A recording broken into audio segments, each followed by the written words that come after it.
Shalom Bapak Ibu dan saudara-saudara yang dikasihi Tuhan.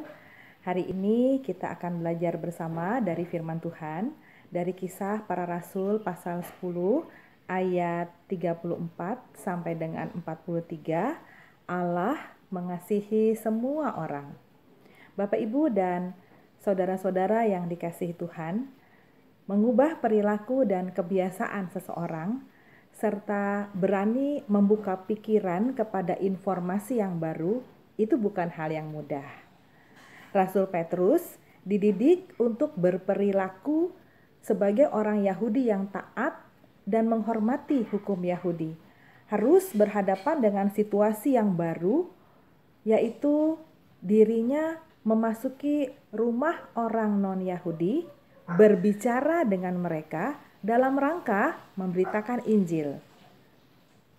Pelayanan Rasul Petrus terhadap Kornelius dan seisi rumahnya membuat Rasul Petrus menyadari bahwa Injil harus diberitakan kepada bangsa-bangsa lain di luar bangsa Yahudi.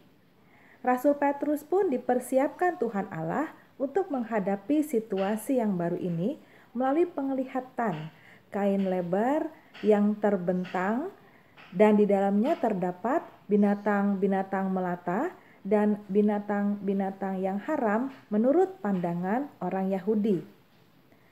Petrus diminta untuk menyembelih dan memakan binatang-binatang tersebut.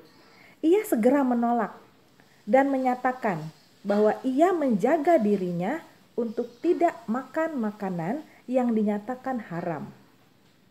Tuhan Allah mengajar dan mengingatkan Petrus bahwa penilaian Allah ada di atas penilaian dan aturan-aturan yang dibuat manusia.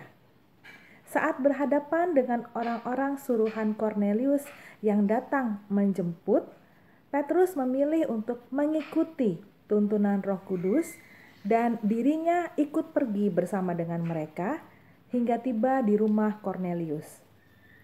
Setelah mendapatkan penjelasan langsung dari Kornelius bahwa dirinya diutus Tuhan Allah untuk datang ke rumah Kornelius dan memberitakan Injil, Petrus memberitakan tentang Tuhan Yesus dan karyanya yang menyelamatkan kehidupan manusia yang percaya kepada Tuhan.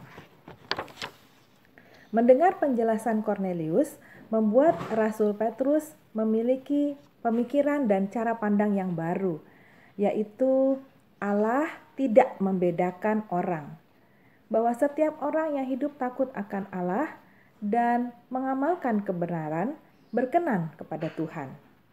Atas dasar ini, Rasul Petrus tidak lagi ragu-ragu untuk memberitakan Injil kepada Kornelius. Bahkan saat menyaksikan Allah berkenan mengaruniakan Roh Kudus atas Kornelius dan semua orang di rumah itu, Rasul Petrus menyuruh mereka untuk dibaptis dalam nama Tuhan Yesus. Dengan demikian Kornelius dan orang-orang yang ada di rumahnya menjadi percaya kepada Tuhan Yesus dan terbentuklah jemaat Tuhan di Kaisarea. Tuhan Allah penuh dengan kasih dan karunia berkenan mengaruniakan keselamatan kepada bangsa-bangsa non-Yahudi. Hal ini menunjukkan seluruh umat manusia adalah sasaran penerima berkat dan karya keselamatan Tuhan Yesus. Dalam penghormatan dan ketaatan kepada Allah, Petrus mampu mengubah cara pandang dan cara berpikir dirinya tentang Allah yang berkarya, tidak hanya bagi orang-orang Yahudi, tapi juga bagi orang-orang bukan Yahudi. Bahwa bagi mereka yang hidup takut akan Allah dan mengamalkan kebenaran, menerima perkenanan Tuhan Allah, dan beroleh anugerah keselamatan serta pimpinan Roh Kudus. Bapak, Ibu, dan saudara-saudara yang dikasihi Tuhan, kita belajar bersama melalui pembacaan Alkitab kita pada hari ini. Yang pertama, bahwa Tuhan Allah memperhatikan kehidupan manusia. Tuhan Allah mengetahui orang-orang yang hidup takut akan Tuhan dan yang hidup melakukan kebenaran. Yang kedua, Tuhan Allah penuh dengan kasih karunia. Kasih karunia Allah diberikan kepada siapapun yang dikehendaki Allah, bukan berdasarkan pada status sosial orang tersebut atau usia, atau jenis kelamin, atau bangsa, atau suku bangsa tertentu. Kasih karunia Allah diberikan kepada siapa saja yang dikehendaki Allah. Inilah kebebasan Allah dalam mengaruniakan kasih dan berkat-Nya. Yang ketiga, tidak patut dan tidak sepantasnya kita membatasi dan mengatur cara kerja Tuhan dengan pemikiran kita yang terbatas dan jauh dari sempurna. Sebaliknya, kita harus memberi diri, dipimpin, dan dituntun Tuhan. Tuhan Allah bertindak dengan penuh kuasa dan penuh kasih. Allah berkarya dengan kekuatan kuasa-Nya, menghendaki seluruh umat manusia menerima kasih-Nya dan diselamatkan, sehingga tidak ada yang binasa. Yang keempat, kita harus hidup dalam pengenalan akan Tuhan. Taat dan bertekun melakukan kehendak Tuhan, hidup dalam penghormatan kepada Allah. Dengan demikian, pengenalan kita akan Tuhan mengalami pertumbuhan. Kita mampu bersikap terbuka dalam menerima cara Allah menyatakan kasih-Nya, cara Allah berkarya dalam kehidupan manusia.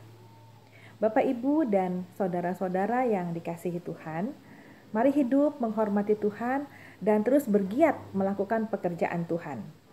Memperingati 75 tahun kemerdekaan Indonesia, kita bersyukur untuk berkat Tuhan bagi kehidupan bangsa kita, dan mari terus bekerja sama serta bergiat melakukan pekerjaan Tuhan. Tuhan Allah memberkati seluruh karya layan kita bersama. Amin. Tuhan Yesus memberkati.